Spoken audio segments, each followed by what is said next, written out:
علما په دې کې مسأله ذکر کوي ذکر ډېر ثواب لري، تلاوت ډېر ثواب لري،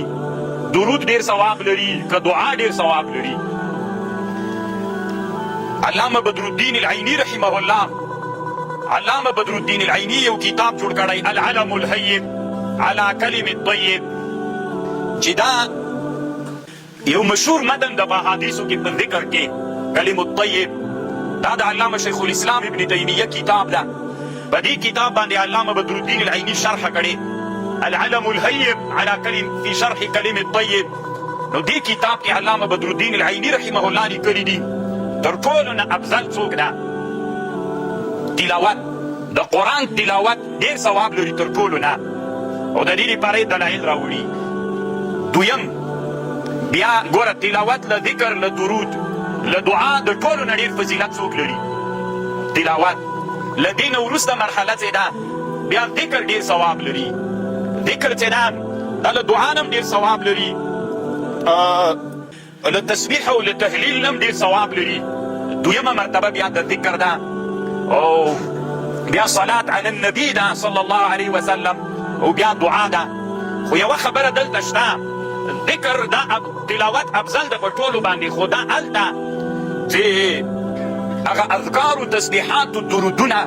د شارع علیه السلام نه په خاصو وختونو کې نه راغلي. اوس مثلا په خاص وخت کې د یو هغه ذکر سوی څه ورته وایي، د یو دعا ذکر سوی، خاص وخت کې د یو ذکر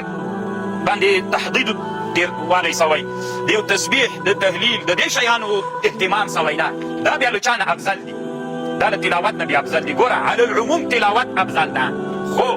کله کله بیا داسې کېږي مثلا رسول علیه السلام نه په صحیح حدیث ثابت دي درود په دغه وخت کې،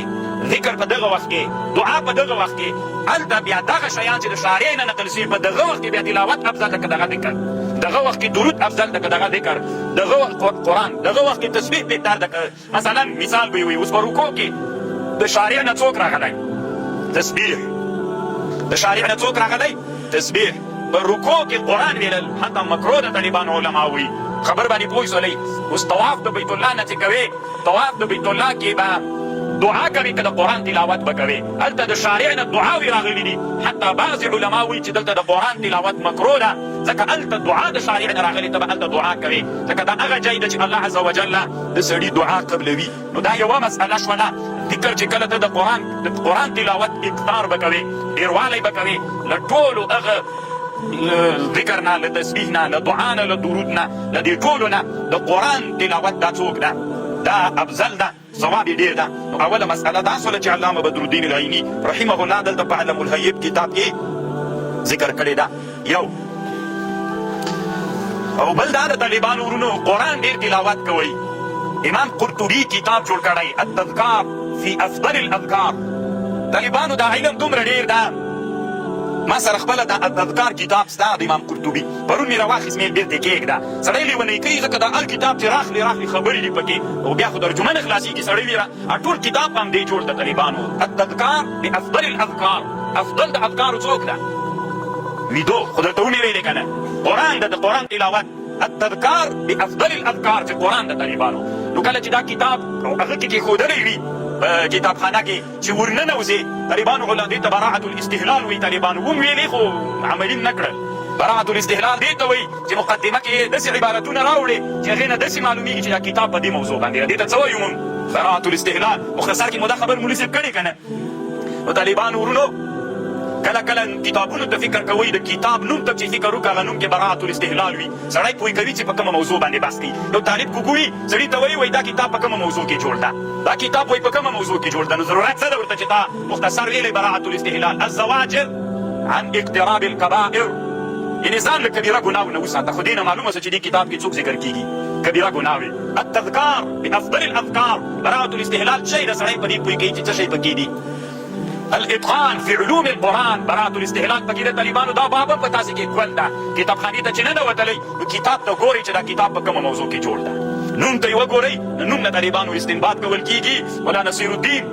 و یو ورځ هغه ته تللی و، د ګوړې دوکان یې جوړ کړی و، خو بیا مچانو ډېر پتنګ کړي و، په دوکان باندې لیکلي ول دلته وي ګوړه نسته. نو خلکو ورته ویلې چې خو د ګوړې دوکان دی وي دا مې مچانو کاپرانو ته لیکلی چې هغوی خبر نه شي که نه. نو طالبانو چې کوم دکان وي که د ګوړې ګوړه به پې لیکې نو کتاب هم همداسې ده دا نوم د کتاب دپاره دروازه ده چې ورننوځې دې ټکي ته هم فکر وي طالبانو ورونو قرآن چې ده دا شفیع ده امام قرطبي په تذکار کې د دې لپاره باب کې ښودلی ده چې د قرآن شفیع ده قرآن شفاعت کوونکی ده قرآن شفاعت کوي اقرأوا القرآن مسلم حدیث ده رسول الله وی صلی الله علیه وسلم قرآن وایي فإنه يأتي يوم القيامة شفيعا لأصحابه څوک چې قرآن وایي دا د دوی لپاره شفیع ګرځېږي خو طالبانو د قرآن د تلاوت لپاره حالات متغیر دي بعضې انسانان په دنیا کې تېر سوي دي چې د قرآن تلاوت په مختلفو مرتبو باندې ویلی داسې انسانان تېر سوي 4 ساعتونو کې 8 وارې قرآن ختموه چې سیوطي یې دلته ذکر کوي نه تنها سیوطي امام نووي یو کتاب جوړ کړی طالبانو التبیان فی آداب حملة القرآن انا کله طالبان پوښتنه کوي په دې موضوع کې کتاب راوښي دا ځان سره لیکي زه هم دا کتاب ده کړی التبیان فی آداب حملة القرآن ډېر ښه کتاب ده په دې کې هم ډېر آداب د تلاوت د قرآن دپاره دي امام نووي بل کتاب جوړ کړی الاذکار في الأحاديث المنتخبة